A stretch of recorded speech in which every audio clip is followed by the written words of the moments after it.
Yeah? Schuyler, lockpicker. Hey, everybody. Thanks.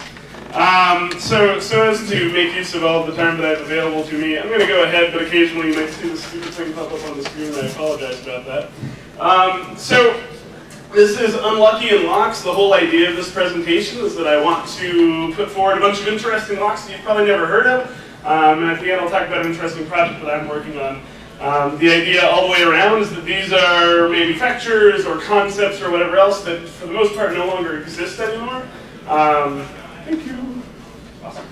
That no longer exist anymore for one reason or another that isn't actually attributable to luck, of course. We'll talk a little bit about what's going on with all of them. So, I'm Schuyler Towne. So you can find pretty much everything that I do at lock.gd. I pronounce it LockGod. You can pronounce it however you like. It's also my personal URL shortener, but I decided to pass it through to my stuff now. I've also recently been named a research scholar at the Ronan Institute. They are a nonprofit that provides institutional support to academics who might not have traditional institutional support. So people doing independent research that their own institutions, or in my case, I have never had an institution, so I'm pretty excited to have some sort of backing for some of the more interesting work that I do these days. Big fan of the Ronan Institute, ronaninstitute.org. I'm also at Shoebox on Twitter, and in general, just Schuyler Towne on the internet. There is one of me as best I can tell. So, we're going to talk about some locks and some keys. We're going to have some fun. This, right off the bat, I actually can't remember the name of this lock. I found out about this at a conference in Holland a couple of years ago. A great guy named Peter Field giving a really fascinating talk about all sorts of mechanical security. He's one of the director level folks at Medico. Really interesting guy. Just the line of the security industry as he's been described to me. So what's going on here in this patent is that we have your normal pin tumbler lock with just a normal flat top of the key pin, bottom of the driver pin. And over here, we have the whole concept of this patent. There's a little cup on the inside of the key pin, and there's the corresponding concave portion in the driver pin. They have to sync up to one another and then slide out of position. And this just makes it a little more confusing to pick, adds some interesting variability to the lock. The concept, again, really simple. Here are your driver pins, here are your key pins. They meet in one another, and it makes it more difficult to pick, more difficult to feel your way through everything. However, the patent also gives specifications for master keying. Now, specifications for master keying are great, and it makes it much more extensible, and it opens up to a much wider market as far as the business of this company is concerned. However, in practice, the very small master wafers that have to be in this cup and ball positioning occasionally get inverted through regular use because they're small enough that they can actually rotate freely with enough forcing and repeated use of the key, getting bounced around inside, and so on and so forth. So they're finding that some are actually just becoming inverted, leaving nice big gaps in places where you could much more easily manipulate them. And then even worse, actually just getting into situations where they were becoming such a confounded and twisted position that they were breaking the lock and making it no longer usable for the normal key. Unlucky. So that doesn't exist anymore. Okay. This one, you'll probably at least have heard of the primary company here, Medico. At one point in time, they got into a legal fight with Emhart. I'm going to explain both technologies here. Emhart was pretty awesome, and they no longer exist anymore, and we'll explain what happened. Don't worry about all of this text. The important thing is that Lois Lane and Superman are in a fight. So Medico locks. The keys are cut to angles.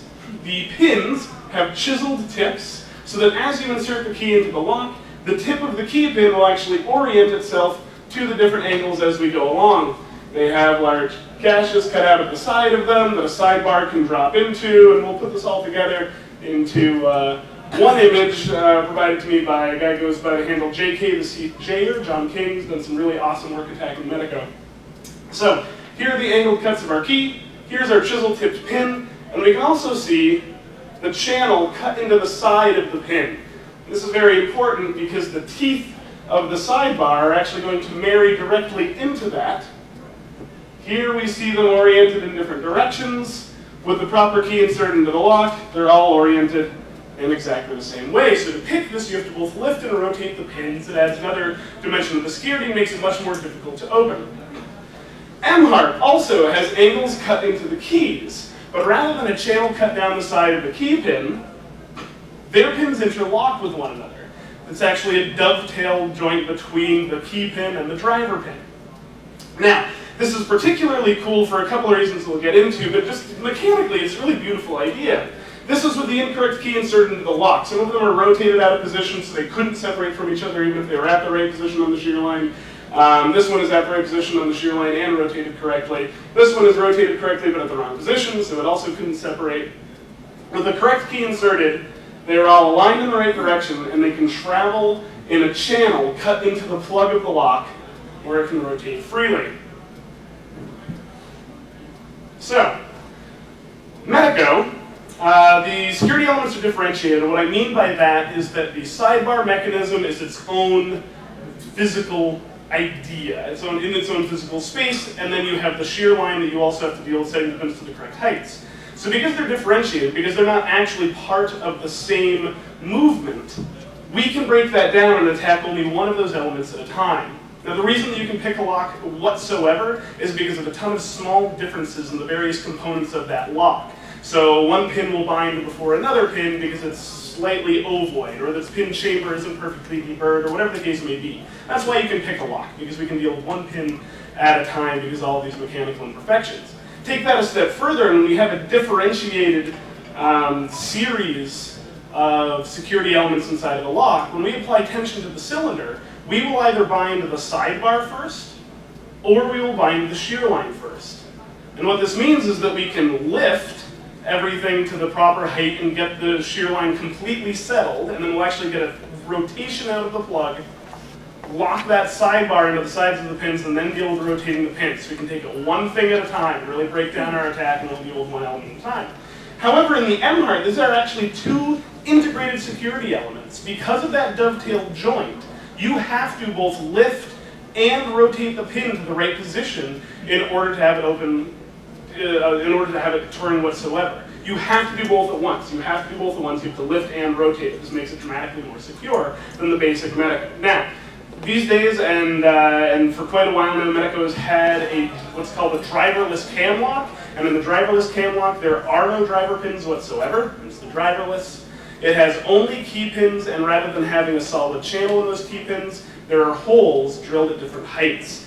With that, you have to both lift and rotate perfectly. It's an integrated, two integrated security systems. So Medeco actually has a great solution to this these days, and it's a great lock. They've done some interesting things. But at the time, Emhart was really swinging for the fences, coming up with something really cool, but because of that rotational element, because that existed whatsoever, Medeco went out and sued their pants off.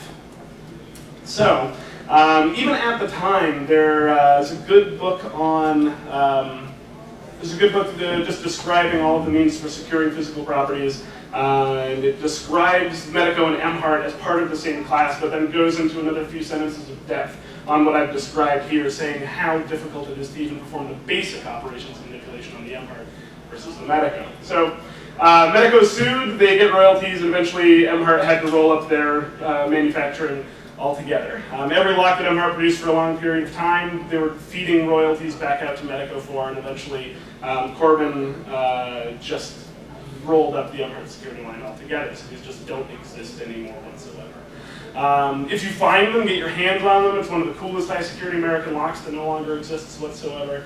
But that's Medeco, that's Emhart. Okay. So, similarly, Kwikset versus Schlage, this is another situation where there being enough imitation led to a lawsuit which rolled it up. We'll get into some other unlucky situations later, but these are our combatants. We have Rex the Wonder Dog and some sort of cougar. So, the Kwikset Smart Key is another very interesting lock. Kwikset gets a lot of crap, and I get a lot of crap for being really interested in Kwikset lately. I was in a recent Twitter fight about this, as a matter of fact. But I've got these at my house. Do you? It's driving me nuts trying to figure out how to pick them. As soon as I put any torque at all on them, everything just lines up. They're significantly difficult to pick. They actually are. So this guy, Walt Strader, if you look at his patent history, it goes faucet, faucet, faucet, faucet, Kwikset Smart Key. He was working in the home hardware division of Black & Decker, who owned Kwikset, and Weiser up in Canada. And at some point in time, he was transferred to the home security team, and Kwikset had been the joke of the security industry for time immemorial as far as my time in Locksport is concerned. They are like the practice lock that people suggest that you go out and pick. So Walt rolls in, and one of the first things he does is he like Googles the company, and he sees what their reputation is like on the internet, and he's like, oh man, people sure are picking and bumping our locks like crazy. Let's make a new lock. That's revolutionary. That's a revolutionary idea, as ridiculous as that sounds. But I mean, you look at even companies like Multilock. Multilock iterate faster than almost anybody in the industry. They're an Israeli company, or an Israeli high security company, and they recently came out with I believe it's the Multilock X5, something like that. It's added this tertiary locking mechanism. They have a pin-in-pin system, they have an interactive element on that, and now they've added a slider-based system on top of all of the rest of that. It's very high security lock, very difficult to pick. Some researchers in Holland and Germany were going back and forth with the company over the course of maybe a year, maybe 18 months. This is Towne and SSDev, for those of you that know the major groups in Europe. And Towne, of course, is represented here in America as well.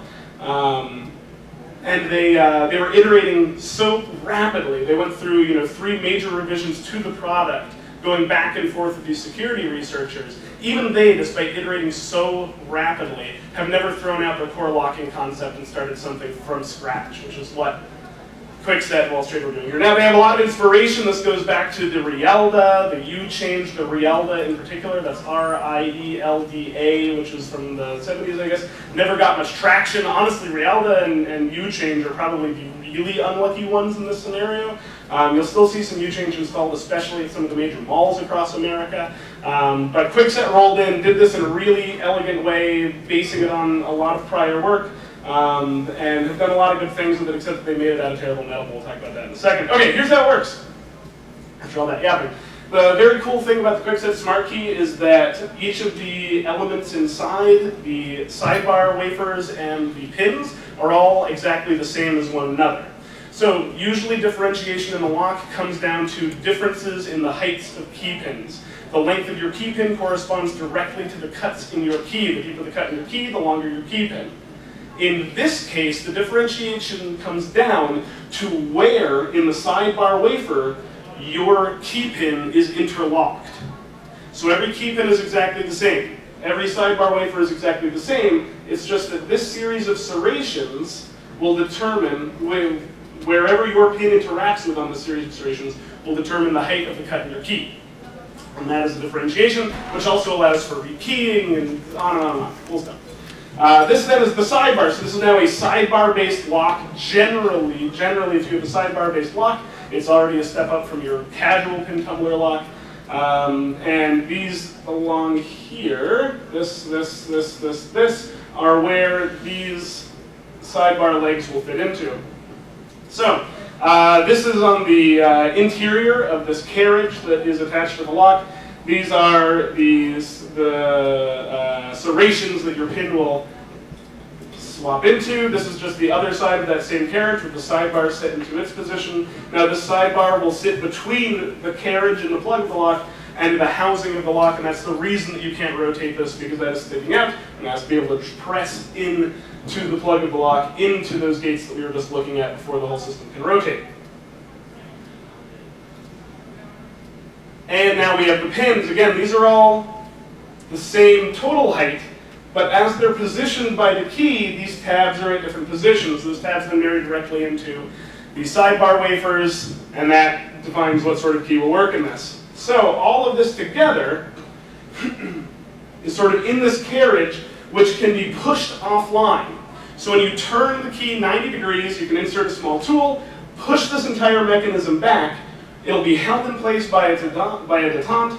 You remove the key, you put a new key in, and what is happening is that this is our pin, and this is our sidebar wafer, and this is where they're married in to begin with. When we push the carriage offline and remove the key, the pin drops down to its lowest possible level. Put a new key in, it's raised up to whatever level the cut on that new key will raise it up to. We rotate it all back. These interlock in the new position, and you've rekeyed it. The old key will no longer work. The new key will now work indefinitely until you decide to rekey again. It's a really clever mechanism, really well implemented, really easy to rekey. But that said, they made it out of pop metal. They made it out of terrible materials to keep it really inexpensive. When this came out, despite being higher security for a number of things, this is bump proof. This is incredibly difficult to pick. Walt Strader actually sent this to Japan, which is one of the few countries in the world that actually does any sort of manipulation resistance testing to give grades on. It made it through 2 rounds of high security pick testing and is considered a high security lock for that one test. You also, their first line when they came out could be opened with forcing by a screwdriver. So again, they implemented a really clever idea into really terrible materials. Masterlock recently did the same thing with their speed lock, which I don't have slides of, but we can talk about in the hallway. It's an amazing mechanism, and you can open it with security screwdrivers. So, Schlage came out with a remarkably similar product. It is rekeyable. It's similar, but not exactly the same. It's rekeyable, and the main difference is that instead of having that sliding carriage, it has a pivoting carriage. So the way that they separate pin from sidebar wafer is to pivot the carriage offline instead of sliding the carriage back, at which point you can rekey it with another key. The big advantage of this system is that you didn't need a separate tool to push that carriage back. You needed a different type of key, so you're always dealing with keys instead of ever dealing with a little bit of metal.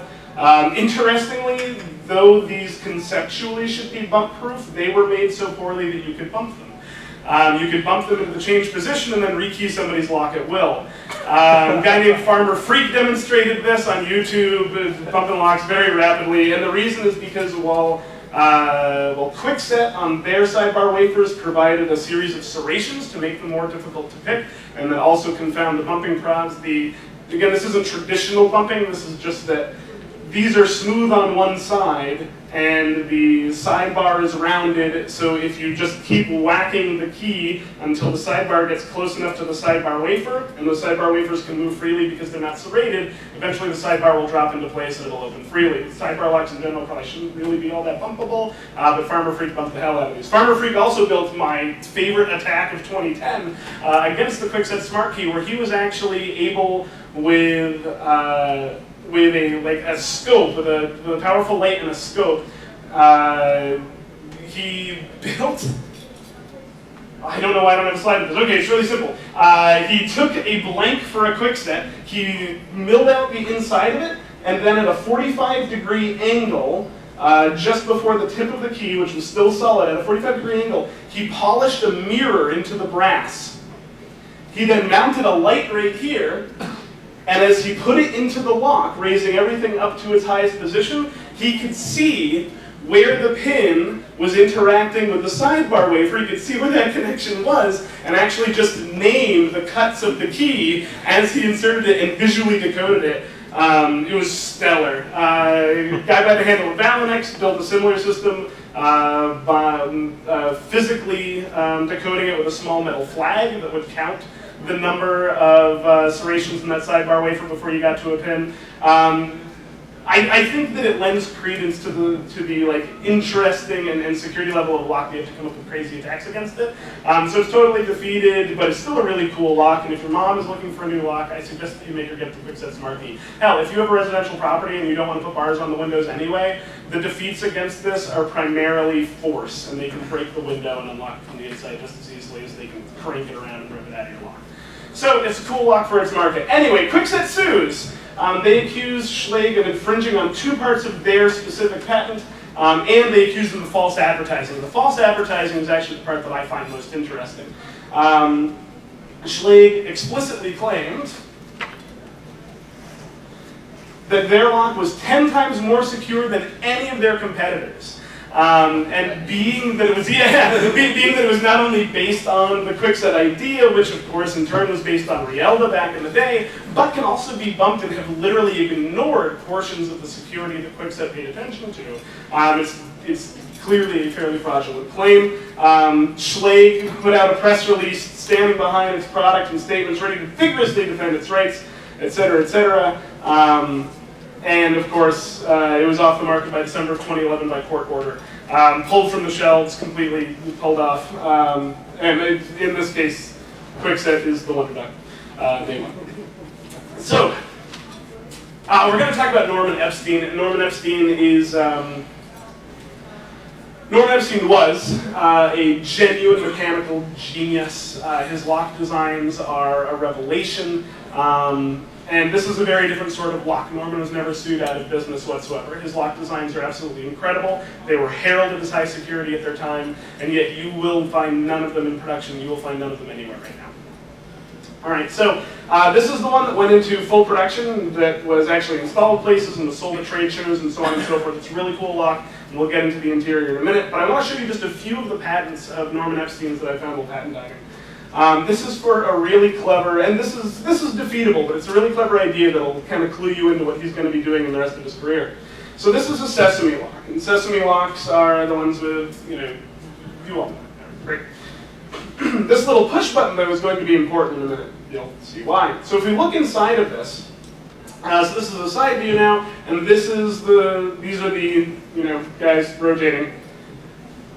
So usually in a sesame lock, you'll see an inner wheel that has some sort of passive sidebar or something like that. In this case, however, the actual wheel that you're manipulating has an active element. And that sea change from the normal realm of sesame locks is a really clever idea. So what's going on here is that each of the wheels has a toggle in it, and these have a little bit of movement available to them on either side. As they pass by each other, they just move out of each other's way because they have enough room to. However, oh, here's the toggle. Sorry, moving in one direction or the other. There it is in place. And when we align them all, they'll all push out as much as they can, but because they're now all in alignment, it creates a longer total space than they're usually doing as they're passing around, and it is enough that you actually will push up on this plunger, which will shove the entire line against this spring, decoupling this locking dog from the shackle. It's really clever, and I am confident that none of you have ever seen anything like it. And if I am wrong about that, I want desperately to talk to you.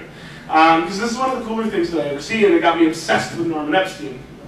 So, this is another locking concept, also utilizing ball bearings, but now we have a pin-based lock. So each of the pins has sort of a spool shape. There are no drivers in this. This is once again a driverless pin cover lock, so these are only key pins. But each of the key pins has a spool taken out at the top of it that a ball bearing can ride in. And the ball bearing only has a limited amount of space to turn because it can't actually get into the fullness of the housing of each of the pins. So when the pins are misaligned, the ball bearings have enough room to move. Seeing the last one, we can probably see what's about to happen. When we insert the key, they are all now in alignment, and it is just creating the longest version of that line, which pushes against the spring. And this is the cool part, because it isn't like in the last one where it's decoupling something. In this case, it is actually creating a coupling between the plug of the lock and the cam of the lock. Now, the cam of the lock is what will connect to the bolt, or the thing like a bolt, the sprung. I'm gonna walk away from that. Okay, so but this is the part that does the actual unlocking. And so without the key inserted, in fact, let's go back just to demonstrate this. Without the key inserted, there's actually nothing attached to the cam. So you can do whatever you want to everything in here. You are not going to be able to hold anything at its shear line because the ball bearings and the springs will physically force themselves back at you. When we pick a lock, I often say that we're reproducing the action of the key one pin at a time. You cannot reproduce the action of the key one pin at a time in this. You have to reproduce every pin at the same time. This is the full integration of every single pin in the lock. Every pin in the lock is fully integrated into a single movement at the end of the key's full insertion, and picking this is far from trivial.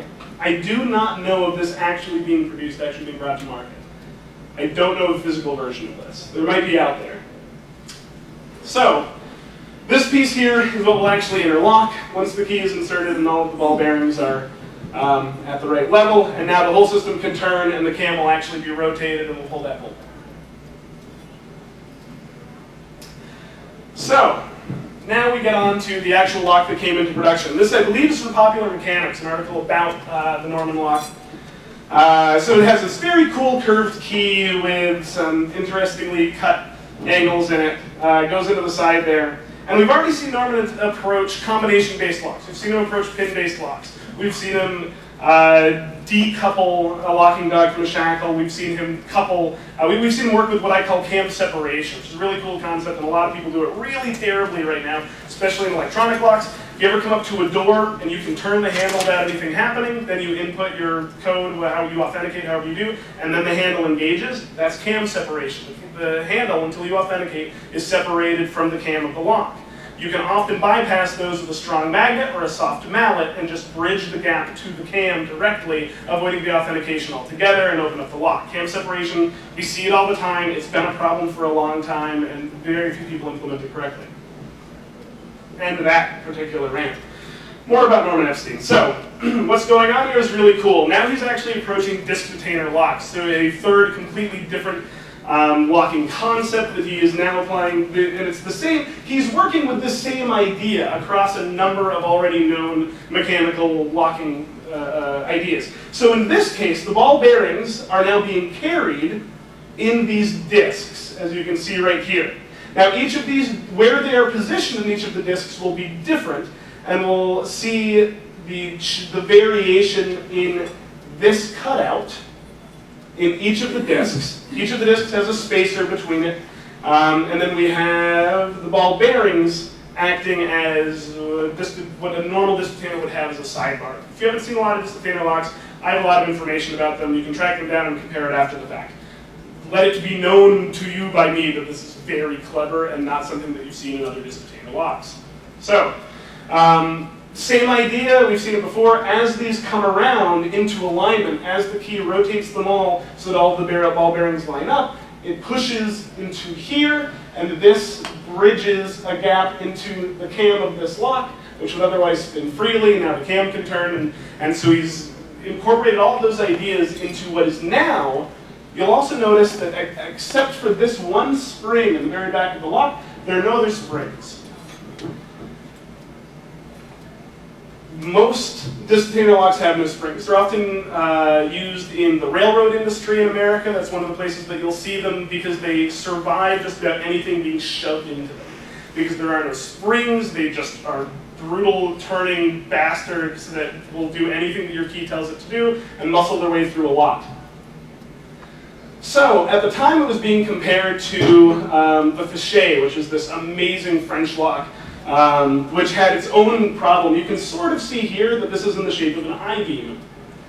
Now, putting a key in the shape of an I-beam makes it incredibly strong. In this case, rather than ball bearings, these guys had two brass sidebars, so if you put a bar of metal through this and torqued over and over again, you would actually just shear those sidebars off because the key was so strong that you could overpower it with its own key. Well, with its own key or with a blank keys, usually have the attack go with blank key.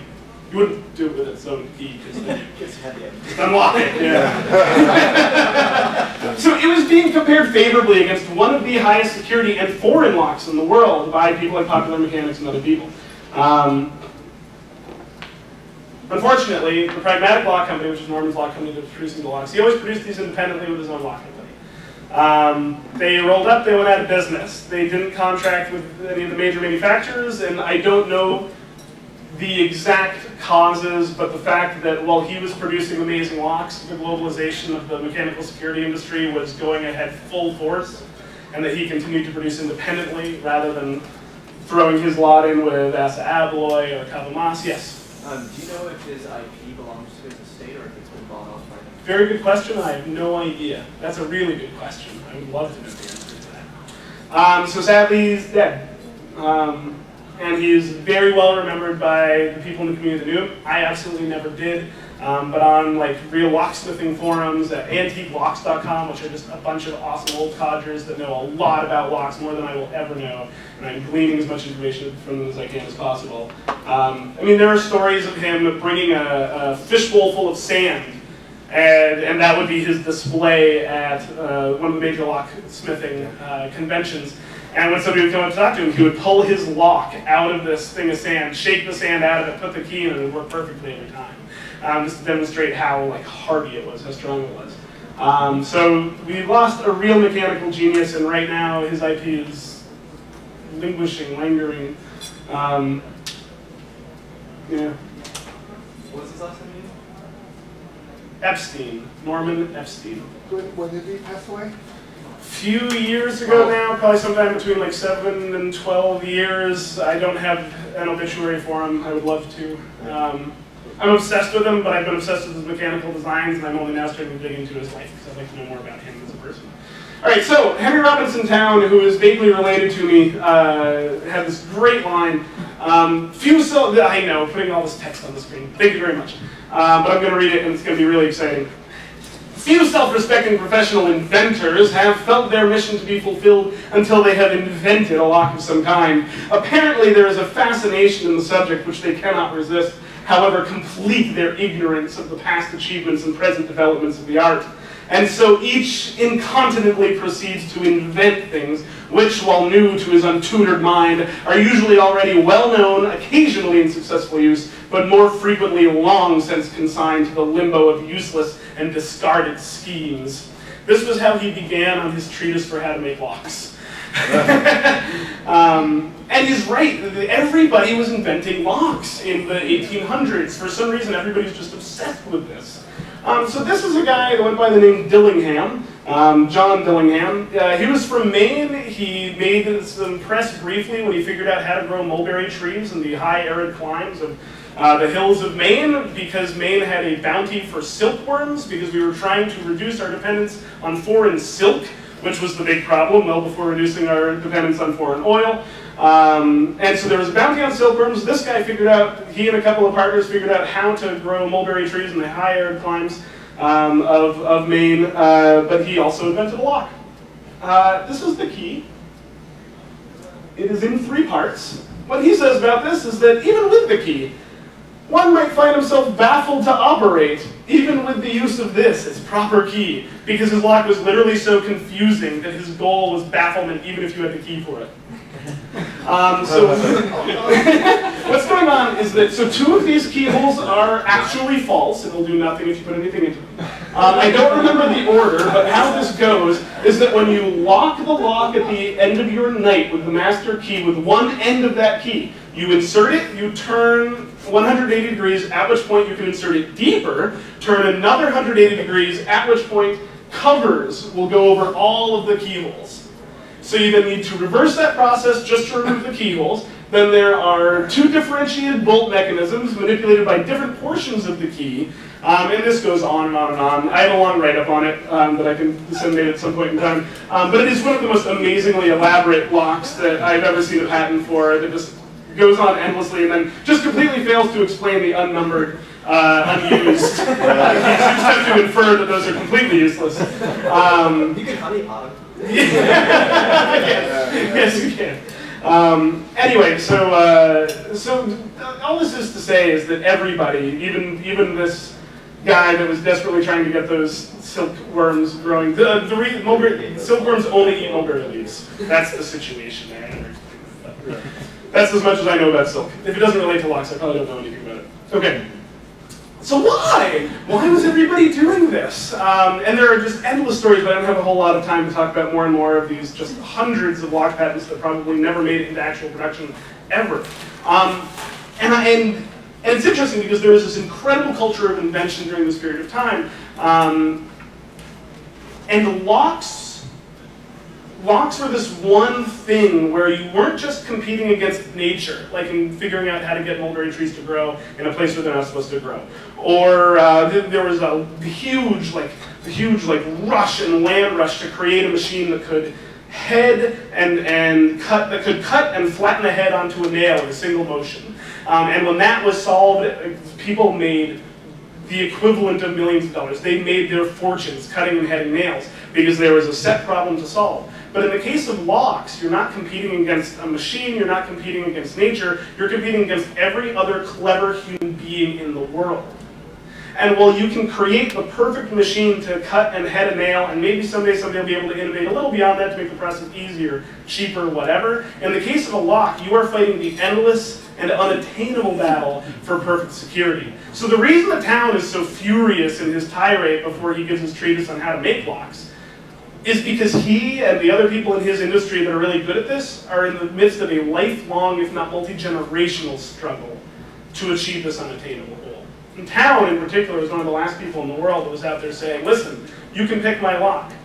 I just make it better than most other people. You can pick any lock. I just make it better than most other people. Sadly, with his death, the Yale literature changed dramatically. Towne was of the Yale and Towne Company, minus Yale Junior, et cetera, et cetera. So Dillingham had another patent, which is now known as 413X. The X means that it is an X patent. When the Patent Office burned down in 1836, those of you that are Patent Office fire scholars will know that this was the fire of 1877. The place burned a lot. This one, however, they recovered everything. In 1836, when it burned, it was actually, all of the patents were being stored in a temporary shelter as they built a fireproof patent office. And we lost huge swaths of our industrial history. So 4136X was completely unrecovered. We have no information whatsoever on John Dillingham's lock, whatsoever.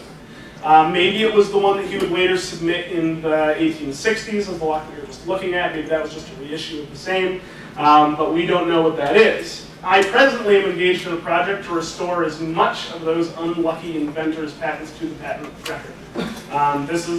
I launched this at BCon right after Source Boston a few weeks ago. And I have a couple of great volunteers that are helping me out with the project. So it's x.lock.gd, x.lock.gd. This is what it looks like right now. This is just the bare bones Twitter bootstrap to provide some information. Just put up our first early returns describing the function of a lock that had not previously been fully recovered. We had images of it, and we had a scan of the letters patent. We had a single image and the scan of letters patent that had never been transcribed. So we nearly fully transcribed it. We're able to recover enough information about it that I'm actually building a 3D model of it presently, which will then have 3D printed, and so on and so forth. So we're not just, yes? Can you then put that information back into the patent office? So I don't yet know what the patent office will accept as canon. I believe that at the very least, direct transcripts of their terrible scans should go back into the patent office and should actually be made publicly available now. There are other situations where I'm finding detailed descriptions of how the locks worked, but not the actual letters patent, and I have no idea if they have any mechanism for disseminating that information along with the patent.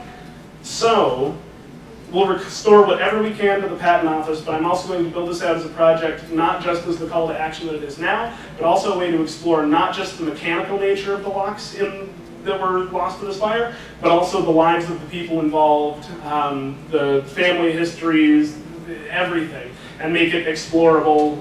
This is actually why I began learning to code about 8 weeks ago. I finally began learning to code, 5th attempt in my life, but it's going really well. So I'm learning Python, I'm really enjoying it, and I want to build this out into, like, I want to have an API for the lost locks of the patent fire. I want people to be able to pull down as much information as possible and do as deep a dive as possible. Right now we're just collecting information. If you want to help out, there are a ton of ways to do it. x.lock.gd, hit me up. We have a public Zotero page where all of the research as it pours in is publicly available to anybody to pour over if they want to, and then I'll be doing curation after we get through the data dump phase on everything else. Okay, so thank you all very much. This has nothing to do with anything, I just think it's really funny. Lock.gd to get to me, x.lock.gd to get to the project, @shoebox on Twitter. And this is mostly just a fun talk about a bunch of locks that you're never going to hear about anywhere else for the most part. But this is the sort of stuff that I find really fascinating. And hopefully the XLock project is going to reveal even more and crazier locks as we go along. So thank you all very much.